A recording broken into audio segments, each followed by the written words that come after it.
सावन के महीने में ये एक फल जिसके भी पास होगा वो मालामाल हो जाएगा।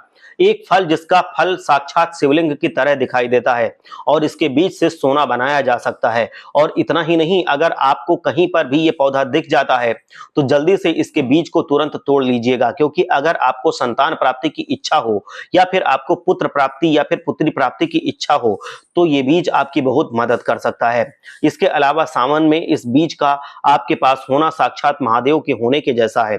तो दोस्तों, जो पौधा आपको स्क्रीन पर दिखाया जा रहा है ये पौधा कोई और नहीं, इसे शिवलिंगी का पौधा कहा जाता है। इसका फल हरे रंग का होता है जो पकने के बाद लाल रंग का हो जाता है और इस फल में जो बीज निकलता है इसका साक्षात शिवलिंग की तरह दिखाई देना कोई आम बात नहीं है। ये एक चमत्कारी पौधा होता है और चमत्कारी उपयोग के लिए प्रयोग किया जाता है। पुराने शास्त्रों और ग्रंथों में ये बताया जाता है कि प्राचीन काल में इस फल का कमाल करके लोग सोना बनाते थे और गुरु जी के अनुसार ये फल आपको संतान प्राप्ति में मदद कर सकता है।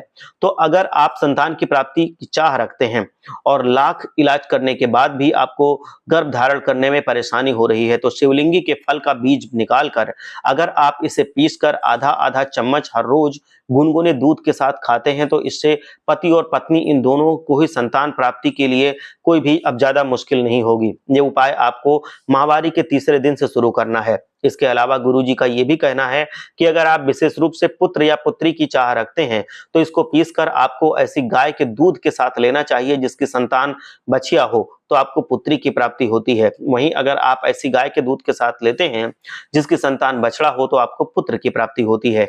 ये उपाय आपको गर्भ धारण के तीसरे महीने से शुरू करना होगा।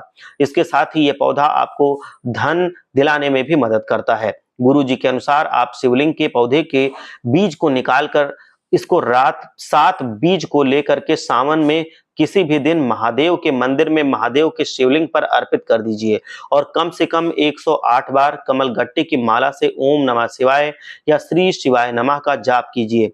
इसके बाद आप एक चांदी की ताबीज में 7 बीजों को डालकर अपने गले में धारण कर लीजिए। इस उपाय को करने के बाद आपकी तरक्की के रास्ते खुल जाएंगे और आपको ऐसा अनुभव होगा कि आपके लिए बहुत सारे पैसे के रास्ते बन गए हैं और आपको लगेगा कि भगवान महादेव आपकी स्वयं मदद कर रहे हैं। और इतना ही नहीं, माता लक्ष्मी जी भी आपके घर में सदा सर्वदा के लिए विराजमान रहेंगी और साथ ही साथ आपके आसपास जो भी नकारात्मक शक्ति है उसका भी नाश हो जाएगा। गुरु जी के अनुसार इस फल के प्रयोग से आप लोगों से अपने मन चाहा काम करवा सकते हैं।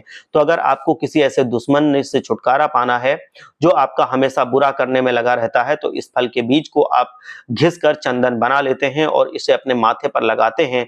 वैसा करने से उस व्यक्ति की जितनी भी नकारात्मक शक्तियां होंगी या जितनी भी बुरी नजर होगी वो नष्ट हो जाएगी। हर हर महादेव। जय श्री कृष्ण। राधे राधे।